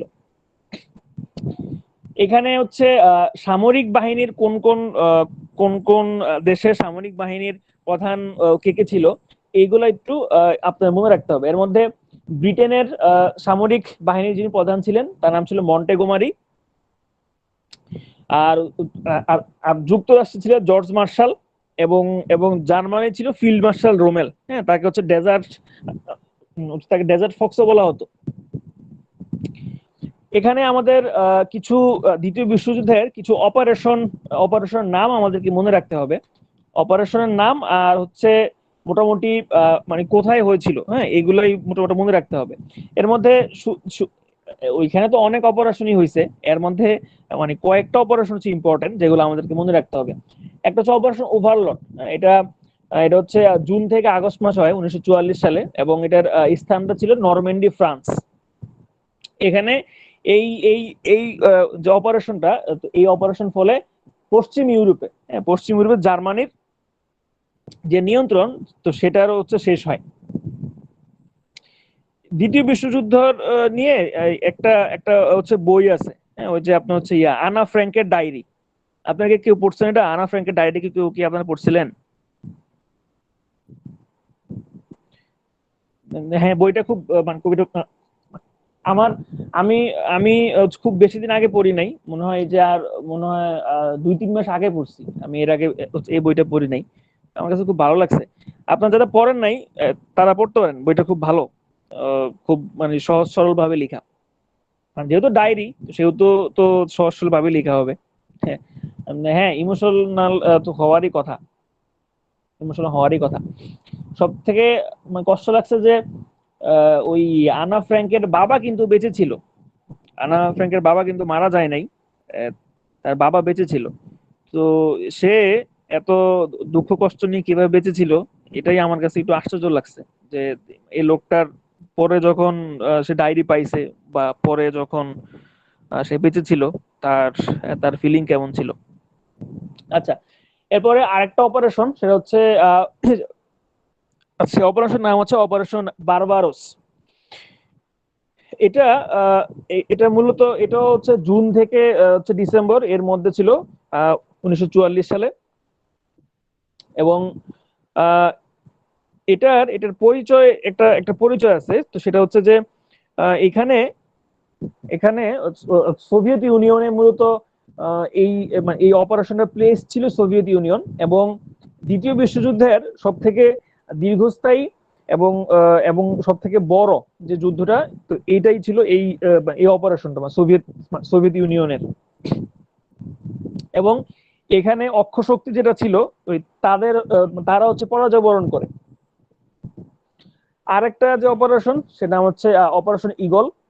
এটা 13 আগস্ট থেকে 17 আগস্ট 1941 সালে হয়েছিল। এটা হচ্ছে একটা কারণে খুবই খুবই ইম্পর্টেন্ট। তো সেটা হচ্ছে যে ইংল্যান্ডে নাৎসি বাহিনী বোমা হামলা করছিল একদম। ইংল্যান্ড, লন্ডন, তারা চিন্তা করছিল লন্ডন শহর পুরো উড়াই দিবে। এরকম একটা প্ল্যান ছিল আর কি। তো এই অপারেশন নামে ছিল অপারেশন ইগল। ডি ডে, হ্যাঁ, দ্বিতীয় বিশ্বযুদ্ধ থেকে কোশ্চেন আসলে এই ডি ডে নিয়ে কোশ্চেন আসার সম্ভাবনা খুবই বেশি। এর মধ্যে এটার আরো কিছু নাম আছে: নরম্যান্ডি ল্যান্ডিং, অথবা অপারেশন নেপচুন, অথবা ডাউন ডে। এখানে ফ্রান্স ফ্রান্স হচ্ছে জার্মানি থেকে মুক্ত হয়, হ্যাঁ, হচ্ছে এই দিনে। এবং এটার তারিখটা ছিল 6 জুন 1944। আপনাদেরকে এই তারিখটা মনে রাখতে হবে যে ডি ডে কবে হয়েছিল। তো এই তারিখটা হবে 6 জুন 1944। আর আরেকটা হচ্ছে ভিই ডে। ভিই মানে হচ্ছে, মানে ভি ফর ভিক্টোরি, আর ই ফর হচ্ছে ইউরোপ। অর্থাৎ ইউরোপে যে ভিক্টোরি, সেটা হচ্ছে ভিই ডে নামে পরিচিত। এবং এইখানে 8 মে 1945 এই তারিখে হচ্ছে জার্মানি জার্মানি ফ্রান্সের কাছে আত্মসমর্পণের দলিল স্বাক্ষর করে। জার্মানি তো এখন এখন একটা ভালো দেশ, অথচ অথচ এরা হচ্ছে প্রথম বিশ্বযুদ্ধ মারি খাইলো, পরে আবার দ্বিতীয় বিশ্বযুদ্ধ মারি খাইলো। এবং ওই দ্বিতীয় বিশ্বযুদ্ধে ইহুদিদের নিধনের জন্য যে এটা ছিল, বা ইহুদি নিধন, এদেরকে বলা হচ্ছে হলোকাস্ট, বা ইহুদিদের উপর যে গণহত্যা চালানো হয়েছিল, এটাকে বলা হচ্ছে মানে এটাকে বলা হচ্ছিল, বা এটার নামই হচ্ছে হলোকাস্ট। এবং এবং এই মূলত ছিল যে জার্মানিতে, হ্যাঁ, জার্মানিতে তখন তারা বলছিল যে শুধু জার্মান যে জাতি, তারাই থাকবে, অন্য কোনো জাতি থাকবে না। এবং ইহুদি কোনো থাকবে না, পুরো জার্মানিতে কোনো ইহুদি থাকবে না। এবং এবং হচ্ছে সেটাকে এবং তারা এই যে জার্মানিতে যে কোনো ইহুদি যে রাখবে না, এটার জন্য তারা একটা ল পাস করে। সেই লটার নাম ছিল নুরেমবার্গ ল। আচ্ছা, ওই প্রথম বিশ্বযুদ্ধের মতো দ্বিতীয় বিশ্বযুদ্ধেও আহ, জাপান যুক্তরাষ্ট্র কিন্তু এই শুরুতে দ্বিতীয় বিশ্বযুদ্ধে ছিল না। তারাও যেমন প্রথম বিশ্বযুদ্ধ ছিল না, তারা এই দ্বিতীয় বিশ্বযুদ্ধ ছিল না। কিন্তু জাপান, তারা তারা একটু পণ্ডিতি করে হচ্ছে এই যুক্তরাষ্ট্রে যে পার্ল হারবার আছে, ওইখানে তারা একটা মার্কিন নৌঘাঁটি ছিল। তো সেখানে তারা হচ্ছে আক্রমণ চালায়। এই আক্রমণের পরেই মূলত হচ্ছে উম, তো এই যুক্তরাষ্ট্র, তারা এই দ্বিতীয় বিশ্বযুদ্ধে জড়িয়ে পড়ে। এবং পার্ল হারবারের ওই দিন যে আক্রমণ, সেই যে অপারেশন নাম ছিল টোরা টোরা। আচ্ছা, তো এরপরেই হচ্ছে জাপানকে ঠান্ডা করার জন্য হচ্ছে যুক্তরাষ্ট্র, তারা আগে থেকেই ওই যে এই যে যে আপনার হচ্ছে পরমাণু বোমা, হ্যাঁ, পরমাণু বোমা বানানোর জন্য যে প্রজেক্টটা, সেটার নাম ছিল ম্যানহাটন প্রজেক্ট। যে সামনে আপনার ক্রিস্টোফার নোলানের একটা ছবি আসতেছে মনে হয় এই ম্যানহাটন প্রজেক্ট নিয়ে। যাই হোক, তো পরে হচ্ছে এই প্রথম বিশ্বের প্রথম পারমাণবিক বোমা ফেলানো হয় হিরোশিমাতে 6 আগস্ট 1945 সালে। এবং যে বোমাটা ফেলা হয়েছিল, সে নাম ছিল লিটল বয়। এবং ওইখানে 1,40,000 মানুষ মারা গেছিল, ওই হামলাতে। এরপরে আবার 9 আগস্ট নাগাসাকিতে আরেকটা বোমা ফেলা হয়, তোমার যার নাম ছিল ফ্যাটম্যান। এখানে একটা একটা ইন্টারেস্টিং তথ্য, সেটা হচ্ছে মূলত নাগাসাকিতে কিন্তু বোমটা ফেলার কোনো প্ল্যান ছিল না। এখানে আরেকটা শহরে এই বোমা মারার প্ল্যান ছিল। তো এই শহরটার নাম ছিল কি, নাম ছিল জাপানের আরেকটা শহর, নামটা ভুলে গেছি। আচ্ছা, তো মূলত ওইখানে ফেলানোর কথা ছিল বোমাটা, কিন্তু ওই তারা যখন আচ্ছা হ্যাঁ, কক্র ধন্যবাদ। হ্যাঁ, কক্র তো ফেলার কথা ছিল। তো পরে তারা যখন ওই বোমাটা ফেলতে গেছে, তখন ওই ওই কক্রর উপরে হচ্ছে কুয়াশা ছিল, কুয়াশা এবং মেঘ ছিল, তারা স্পষ্ট হচ্ছে নিচে দেখতে পাচ্ছিল না। এই কারণেই মূলত তাদের তাদের প্ল্যানটা চেঞ্জ করে তারা এই নাগাসাকিতে বোমা ফেলে। তো এখানে যে বোমাটা ফেলা হয়েছিল তার নাম হচ্ছে ছিল ফ্যাটম্যান। হ্যাঁ কক্র। আচ্ছা, এইখানে প্রশ্ন আসতে পারে যে এই জাপানে বা এখানে দুইটা প্রশ্ন আসতে পারে। একটা হচ্ছে যে নাগাসাকিতে হামলা হয় কবে, আর একটা হচ্ছে যে হিরোশিমাতে হামলা হয় কবে। তো এখানে এখানে দুইটা প্রশ্ন হচ্ছে ইম্পর্টেন্ট বেশি। তো এখানে যেহেতু তারিখ দুইটা, আর এখানে একটু পেস লাগার একটা সম্ভাবনা আছে। এখন যদি নাগাসাকি হয় তাহলে 9 আগস্ট, আর যদি হিরোশিমা বলে তাহলে 6 আগস্ট হবে।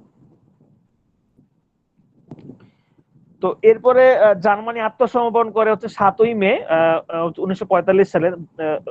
তারা ফ্রান্সের বিমসে তারা হচ্ছে আত্মসমর্পণের যে দলিল সেটা স্বাক্ষর করে। তো এরপরে জাপান মূলত আত্মসমর্পণ করে হচ্ছে ওই মানে জাপান কিন্তু আত্মসমর্পণ করতে চায় নাই।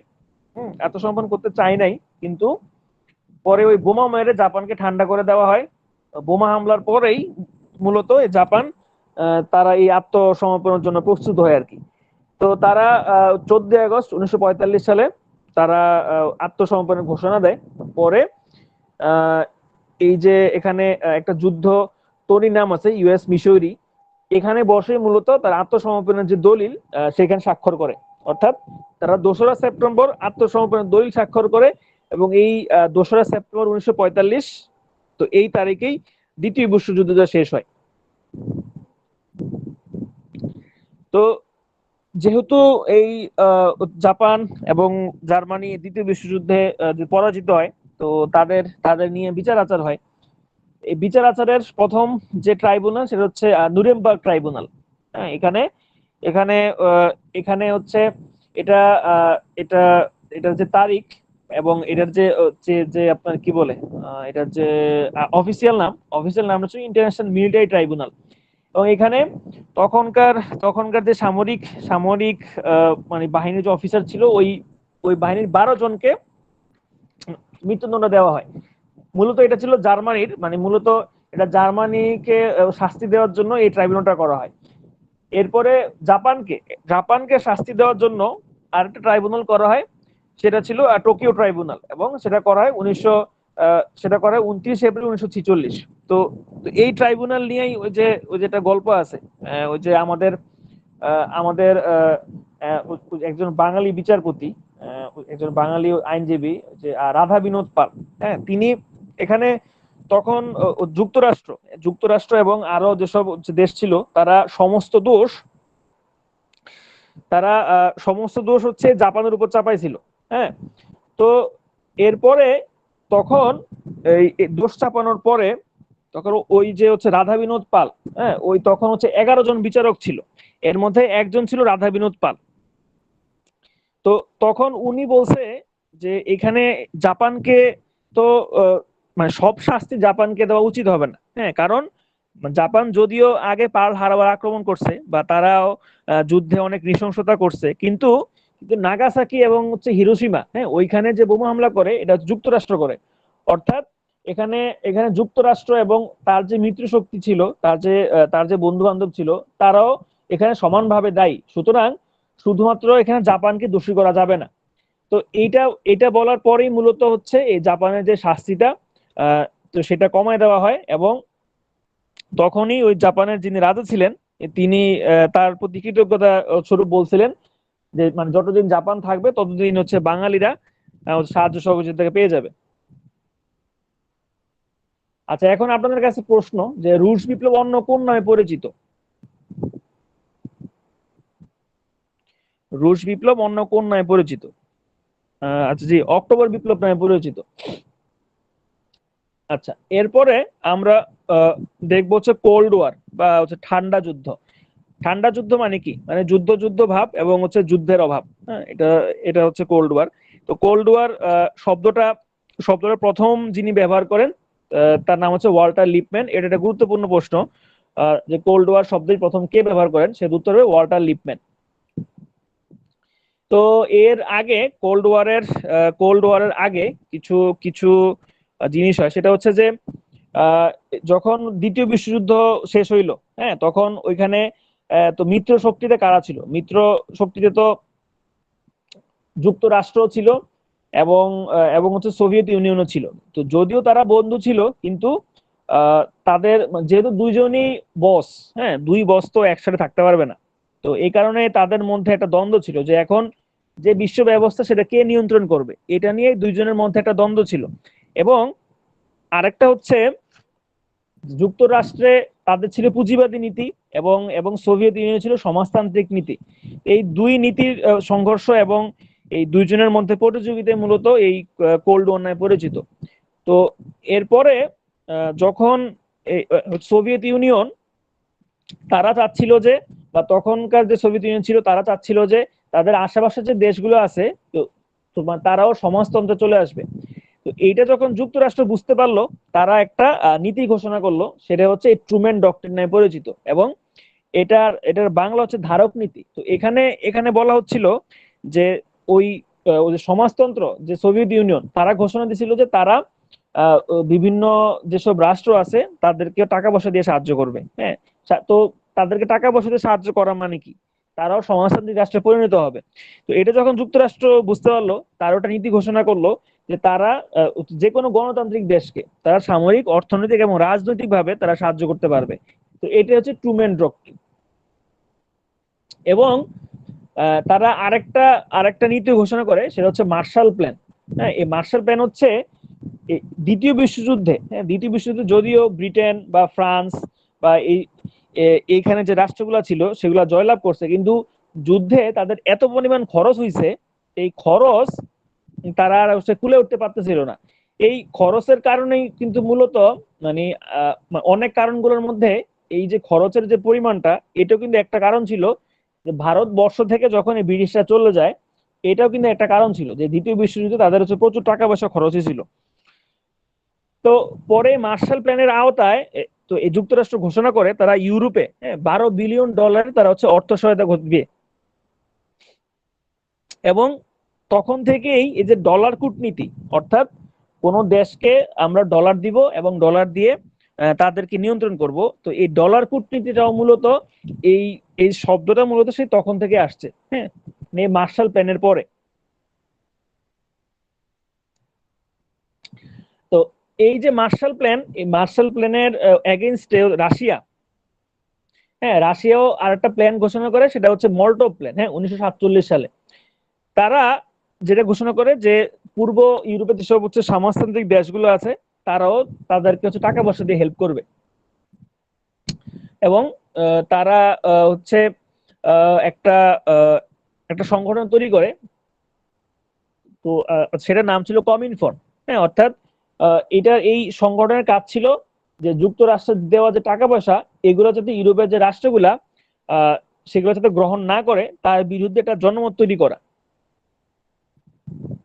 তো এরপরে যুক্তরাষ্ট্র আবার ব্রিটেনকে তাল দেয় যে তোমরা হচ্ছে ওই রাশিয়ার দিকে যাইও না, তোমরা আমাদের দিকে থাকো। পরে এই যুক্তরাষ্ট্র তারা একটা চুক্তি স্বাক্ষর করে, ব্রিটেন, ফ্রান্স, বেলজিয়াম, নেদারল্যান্ডস এবং লুক্সেমবার্গ, এই তারা মিলে একটা চুক্তি স্বাক্ষর করে, যেটা হচ্ছে ব্রাসেলস চুক্তি নামে পরিচিত। এটা মূলত যুক্তরাষ্ট্র ইন্ধন দিছিল। এইখানে আজকে ছেড়ে দিব, আর অল্প আছে। আর অল্প, ও আচ্ছা, এখানে তো অনেক সময় হয়ে গেছে না, 11টা পাস হয়ে গেছে। আচ্ছা আমি খুব দ্রুত শেষ করে দিচ্ছি। তো এরপরেই আরেকটা হচ্ছে কাউন্সিল হয়, যেটা নাম হচ্ছে কমেকন ছিল। এখান থেকে একটা প্রশ্ন আসছিল, এখানে একটা প্রশ্ন আসছিল, এটা ছিল সমাজতান্ত্রিক যে দেশগুলো সেগুলো হচ্ছে অর্থনৈতিক জোট। এর মধ্যে যুক্তরাষ্ট্র একটা সামরিক জোটও করে ওই রাশিয়াকে বা ওই তৎকালীন সোভিয়েত ইউনিয়ন তাকে ট্যাকল দেওয়ার জন্য, যেটা এখন হচ্ছে ন্যাটো নামে পরিচিত, নর্থ আটলান্টিক ট্রিটি অর্গানাইজেশন, যেটা যেটা প্রতিষ্ঠিত হয় 4 এপ্রিল 1949। 44তম বিসিএস এ, হ্যাঁ, ন্যাটো থেকে আহ, আসার মানে প্রশ্ন আসার সম্ভাবনা খুবই খুবই খুবই বেশি, খুবই বেশি। তো আপনাকে ন্যাটো ভালো করে পড়তে হবে। এটার সদর দপ্তর হচ্ছে ব্রাসেলস, বেলজিয়াম। এবং এখন এটার প্রতিষ্ঠাকালীন যে সদস্য, প্রতিষ্ঠাকালীন সদস্য ছিল 12টা, এবং এখন বর্তমান সদস্য 30টা। এবং সর্বশেষ সদস্য হচ্ছে উত্তর মেসিডোনিয়া। এর মধ্যে একটা ন্যাটোর একটা বহুজাতিক একটা বাহিনী আছে, সেটার নাম হচ্ছে আইএসএএফ। এটা হচ্ছে ন্যাটোর বহুজাতিক বাহিনী। এরপরে এই ন্যাটোর এগেনস্টে আরেকটা চুক্তি হয়, সেটা হচ্ছে ওয়ারশো চুক্তি। এটা ছিল রাশিয়া করে, এটা একটা সামরিক চুক্তি ছিল, যেটা প্রতিষ্ঠা 1955 সালে, কিন্তু এই চুক্তিটা হচ্ছে খুব বেশি দিন আসলে কার্যকর থাকে নাই। আচ্ছা, আইজেনহাওয়ার মতবাদ হচ্ছে যে মধ্যপ্রাচ্যে যে মার্কিন নীতি, এই মধ্যপ্রাচ্যে মার্কিন নীতি কেমন হবে এটা নিয়ে আইজেনহাওয়ার একটা মতবাদ দিছিল। সেটাই মূলত এই আইজেনহাওয়ার মতবাদ নামে পরিচিত। আচ্ছা, ডমিনো তত্ত্ব হচ্ছে কি, এই যে আইজেনহাওয়ার তিনি একটা মতবাদ দিছিলেন যে যদি একটা দেশ একটা দেশ যদি সমাজতন্ত্র তে চলে আসে, তাহলে তার আশেপাশের যে দেশগুলো আছে সেগুলোও সমাজতন্ত্র হওয়ার খুব ভালো সম্ভাবনা আছে, হ্যাঁ, বা সমাজতন্ত্রদের দখলে চলে যাবে। আচ্ছা, তো এটাই ছিল ডমিনো তত্ত্ব। আর নেটোর হচ্ছে দক্ষিণ পূর্ব এশিয়ায় তাদের একটা সংস্থা ছিল, সেটার নাম ছিল সিয়াটো। এবং এটা এটা একটা সময় ছিল, কিন্তু এখন আর নাই। তো এটা বিলুপ্ত হয়েছে বিলুপ্ত হয় 1977 সালে। এবং এই নেটোর মিডল ইস্টে, হ্যাঁ, মিডল ইস্টে তাদের একটা শাখা ছিল, যেটার যেটা তৈরি হয়েছিল বাগদাদ প্যাক্টের মাধ্যমে। এবং মিডল ইস্টের যে সংস্থাটা, যেটার নাম ছিল মেটো, হ্যাঁ, the Middle East Treaty Organization. আচ্ছা, এরপরে হচ্ছে দাঁতাত। হ্যাঁ, দাঁতাত হচ্ছে যে স্নায়ুযুদ্ধকালীন সময় যে সোভিয়েত ইউনিয়ন এবং যুক্তরাষ্ট্র, এই দুইটা দেশের মধ্যে উত্তেজনা প্রশমন করার জন্য যেসব পদক্ষেপ তারা তখন নিয়েছিল, সেগুলোই সংক্ষেপে দাঁতাত নামে পরিচিত।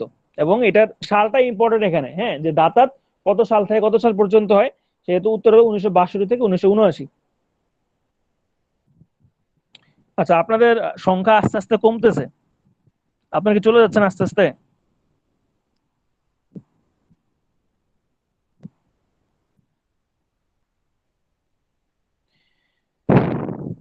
আচ্ছা, তো এই হচ্ছে দাঁতাত বা এই যে প্রশমন, বা এই তখনকার যে স্নায়ুযুদ্ধ, এটা প্রশমন করার জন্য হোয়াইট হাউস এবং সোভিয়েত ইউনিয়নের যিনি তৎকালীন প্রেসিডেন্ট, তাদের মধ্যে একটা হটলাইন চালু করে, হ্যাঁ, মানে সরাসরি হচ্ছে টেলিফোন। তো তারাই কথা বলার মাধ্যমেই ওই সময় অনেক স্নায়ুযুদ্ধ তারা প্রশমন করতে সক্ষম হয়েছিল।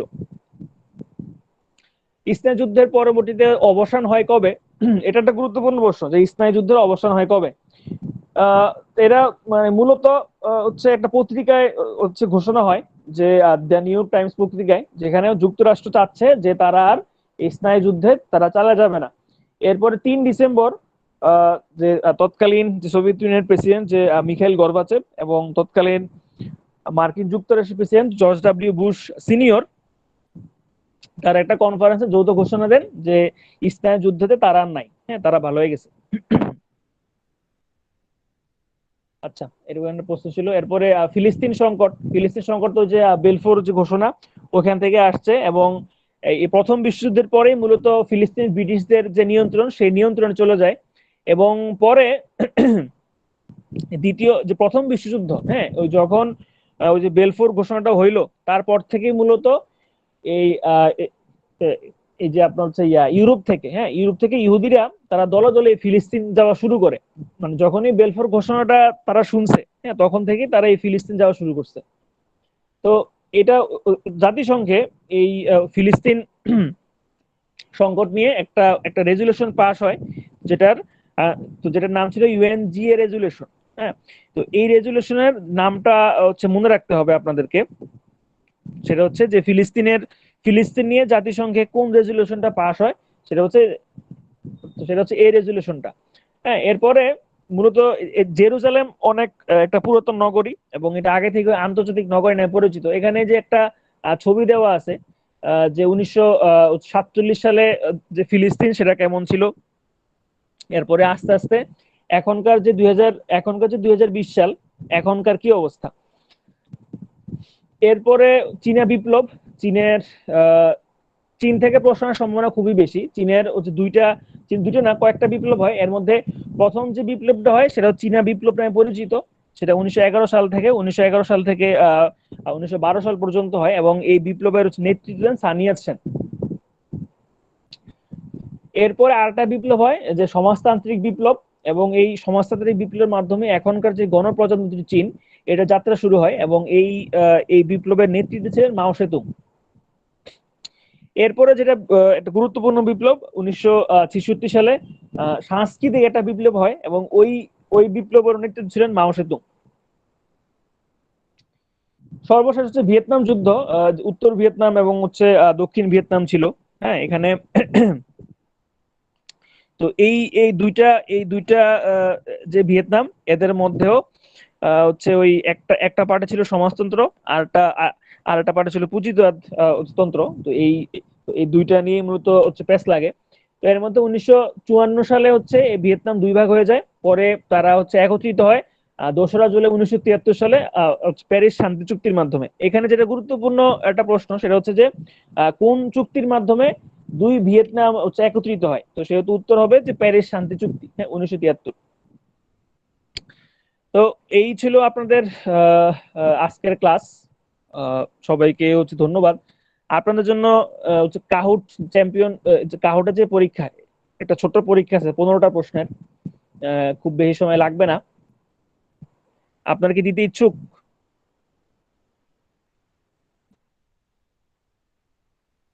ওকে, আমার কাহুট আজকে দেরি হবে না, এখানে লোড করা আছে।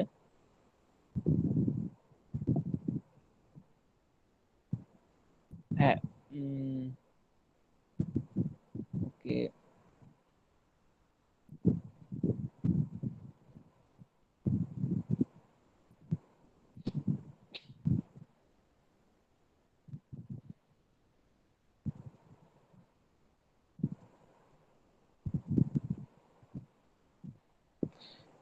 হ্যাঁ, প্রাইজ পাবেন। ওই যে প্রথমটার প্রাইজ এখনো দেওয়া হয় নাই, প্রাইজ অবশ্যই পাবেন। হ্যাঁ, পাবেন না কেন? এটা তো অসম্ভব না। ওই যে আপনারা 6M ক্লাবে তো পান মনে হয় না, ওই 6M ক্লাবে তো নিয়মিত কাউট প্রতিযোগিতা হয়।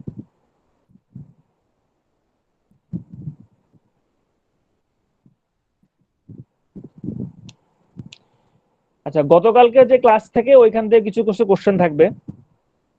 এখানে আমি গেম পিনটা দিয়ে দিচ্ছি, আপনারা স্ক্রিনে অবশ্য গেম পিনটা দেখতে পাচ্ছেন, 24666425। লাইভে পারেন না আপনারা? আহ, যদি ওয়েবসাইট থেকে খেলেন, মানে যদি আপনাদের ফোনের যে অ্যাপটা থেকে না খেলে আপনারা যদি ওয়েবসাইট থেকে খেলেন, তাহলে আপনাদের কাহো দ্রুত কাজ